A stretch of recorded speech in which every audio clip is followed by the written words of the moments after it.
It is one party which is really caught in the middle. It is the Congress party. Because remember, it is the party which said that we opened the locks of the disputed structure in Ayodhya, and yet they were forced to boycott the Pran Pratishtha yesterday, barring two of their members, Nirmal Khatri and one minister from Himachal Pradesh.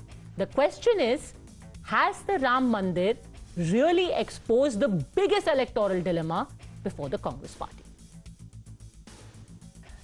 So where does this really leave the Congress party as far as its stand on religion and state, and the Ram Mandir in particular, is concerned? Joining me is somebody who wrote a very interesting piece very recently, Mr. Minhaz Merchant. He, of course, is the biographer of Rajiv Gandhi. But in addition, Mr. Merchant, you wrote a very interesting piece just a few days ago where you said that Mrs. Gandhi was ready, Mrs. Sonia Gandhi was ready to go for the Pran Pratishtha of the Ram Mandir, but was dissuaded by Rahul Gandhi and Mr. Mallikarjun Kharge. Why do you say that?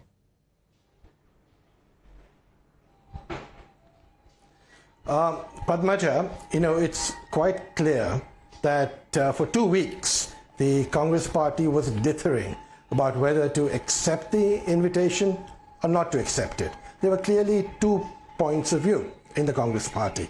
That doesn't require any kind of decoding. Now, one camp, which was led largely by Rahul Gandhi and Mr. Kharge, were dead set on boycotting the Ram Mandir consecration.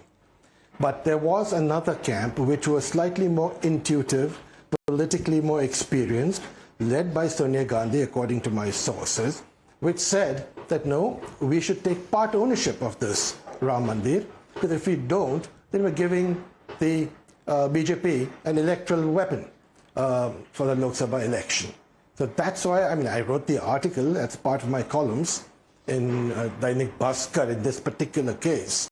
But this is actually what has happened.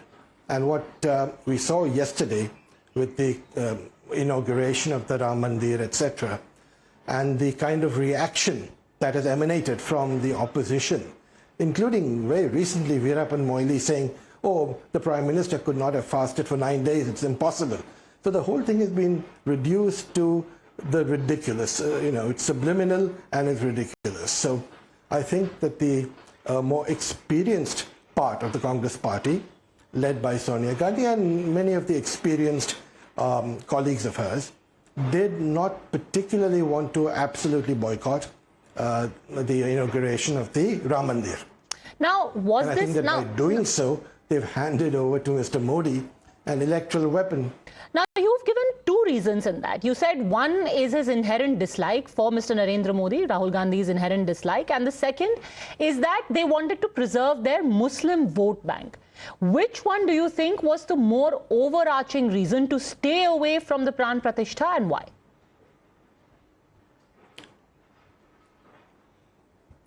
I'd say, Padmaja, it's 50-50. I think Rahul Gandhi has displayed over the years, right from 2014, when Mr. Modi became Prime Minister, a great animus, as I've written, towards Mr. Modi, politically and in a way personally as well.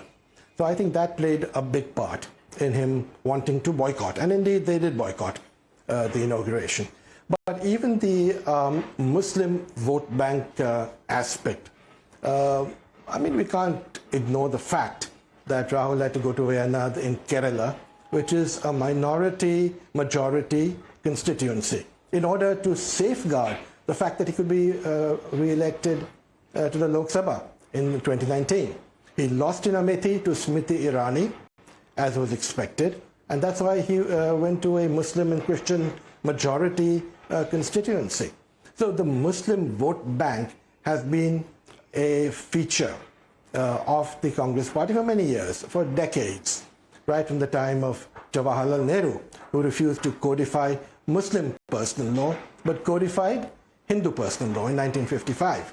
So that kind of secularism, which is minority-leaning secularism, but not real secularism, which basically means you treat all religions equally. So that kind of secularism has created this vote bank ethos of the minorities in the Congress, and they haven't abandoned that. In fact, With Rahul, they've doubled down on that. Now tell me this, since you've also been the biographer of Mr. Rajiv Gandhi, what is the difference and how did the Congress become so different from a time when they said that we are going to open the locks of the disputed structure and have the Shilanyas done there, to now when they can't even be present at a time when the actual Ram Mandir takes shape?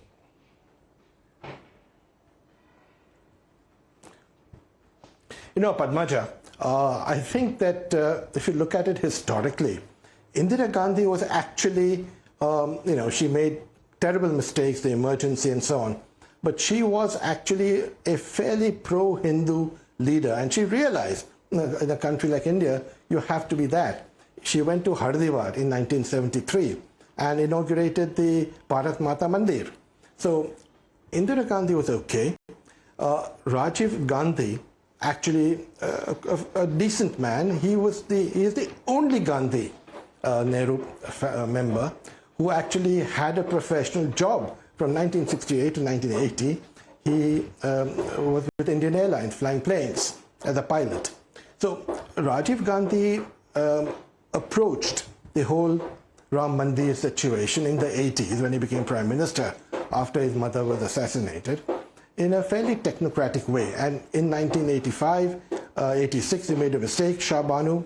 We know how bad that was, overturning a Supreme Court judgment which had granted a 500 rupee alimony to Shah Banu, who had been abandoned by her husband, Mahmud Ahmad Khan.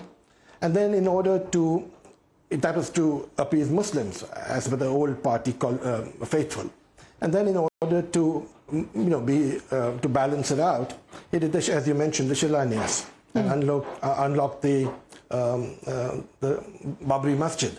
And also he launched his election campaign from there, from Ayodhya, which a lot of people don't know. In November of '89, that's where he launched his campaign. So I think to answer your question briefly and directly, it is after Rajiv died in 1991, May 1991, and when a whole new group of people took over, including Sonia Gandhi, and of course later on Rahul Gandhi in 2004, when he made his debut in Amethi. Gradually, the Congress party has become more and more inclined towards Muslim vote bank politics. And after 2014, when they lost so badly with 44 seats in Parliament, which is completely unprecedented, Rahul Gandhi, instead of realizing that if you upset the majority community with that kind of politics, he doubled down on minority politics, and the Muslim vote bank became really part of his political culture. But there are some things that don't square off. For example, you say that now under Rahul Gandhi, the Congress is doubling down on Muslim appeasement politics, as it were.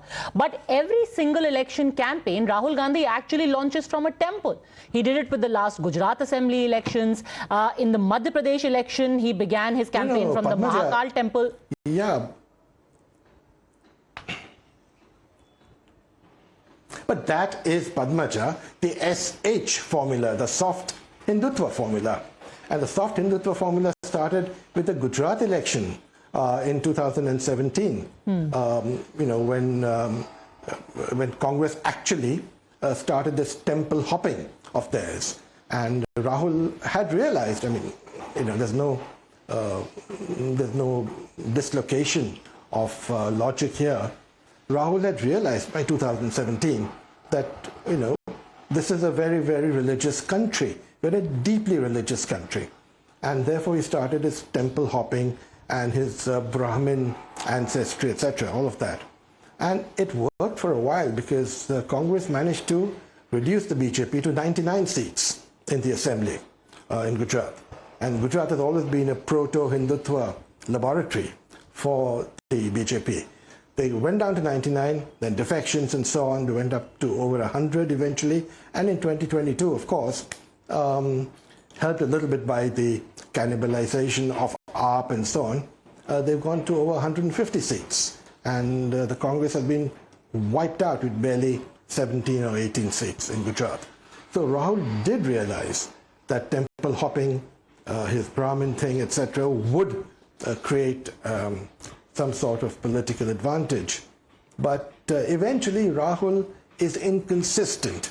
And when you say that he launched his campaign from Temple A and from Temple B, all of that is really a sop, because everyone, the Muslims, the Christians, etc., all know that this SH formula, the soft Hindutva formula, is an eyewash. It's meant to appeal to a moderate and supposed liberal, not really liberal, constituency of Hindus who lean towards Muslims and minorities, thinking, oh, poor things, they've been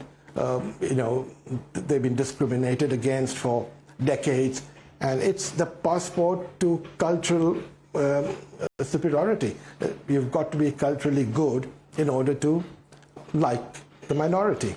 So there is this slice of the Hindu, in quotation marks, liberal community, which Rahul wanted to impress with the soft Hindutva.